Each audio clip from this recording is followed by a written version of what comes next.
Ibu, saudara-saudariku yang terkasih dalam Tuhan kita Yesus Kristus, selamat pagi. Selamat hari Minggu untuk kita sekalian. Kita berjumpa kembali dalam permenungan kita pada hari ini, hari Minggu 1 November 2020, yang adalah hari raya semua orang kudus.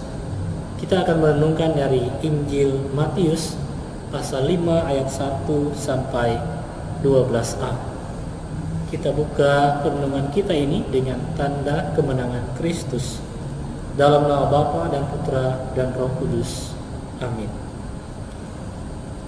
Sekali peristiwa, ketika melihat banyak orang yang datang, Yesus mendaki lereng sebuah bukit. Setelah ia duduk, datanglah murid-muridnya. Lalu Yesus pun mulai berbicara dan mengajar mereka, katanya, "Berbahagialah orang yang miskin di hadapan Allah, karena merekalah yang empunya kerajaan surga. Berbahagialah orang yang berduka cita, karena mereka akan dihibur. Berbahagialah orang yang lemah lembut, karena mereka akan memiliki bumi. Berbahagialah orang yang lapar dan haus akan kebenaran, karena mereka akan dipuaskan. Berbahagialah orang yang murah hati, karena mereka akan beroleh kemurahan.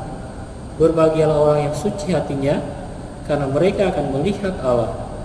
Berbahagialah orang yang membawa damai, karena mereka akan disebut anak-anak Allah. Berbahagialah orang yang dianiaya demi kebenaran, karena merekalah yang mempunyai kerajaan surga.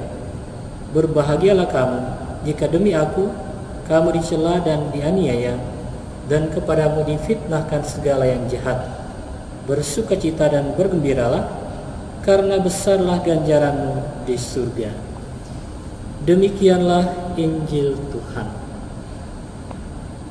Bapak, Ibu, saudara-saudari yang terkasih dalam Tuhan kita Yesus Kristus, hari ini kita gereja merayakan hari raya semua orang kudus.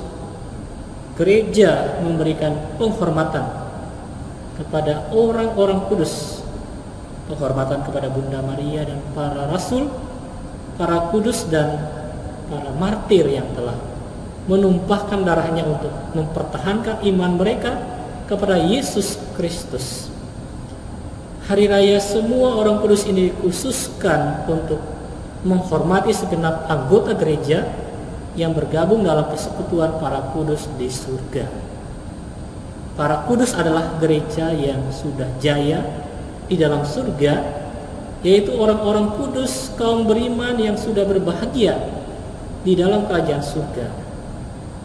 Dan Yesus menyalami mereka, "Berbahagialah mereka yang murni hatinya, karena mereka akan melihat Allah." Segala keutamaan yang kita lakukan untuk bisa berbahagia, terutama di dalam kerajaan surga, sehingga kekudusan dan kebahagiaan itu adalah panggilan hidup kita. Apa yang bisa kita lakukan untuk berbahagia di dalam kerajaan surga? Saudara-saudara yang terkasih, Yesus dalam Injil hari ini memberikan pengajarannya tentang sabda bahagia. Orang kudus adalah orang yang menikmati kebahagiaan kekal di dalam kerajaan surga. Bagi kita diajak untuk mengejar kebahagiaan itu dengan cara hidup yang berkenan kepada Tuhan. Seperti dalam sabda bahagia yang disampaikan Yesus hari ini, kita diajak untuk mengambil sikap, yaitu menjadi miskin di hadapan Allah, berduka cita, lemah lembut, lapar dan haus akan kebenaran, murah hati, orang yang suci hatinya, orang yang membawa damai, orang yang dianiaya oleh sebab kebenaran, dicela dan dianiaya, difitnah, segala yang jahat karena Kristus. Saudara-saudari yang terkasih, perayaan hari raya semua orang kudus ini mengajak kepada kita sebagai orang yang sudah dibaptis untuk berjalan dalam jalan kekudusan.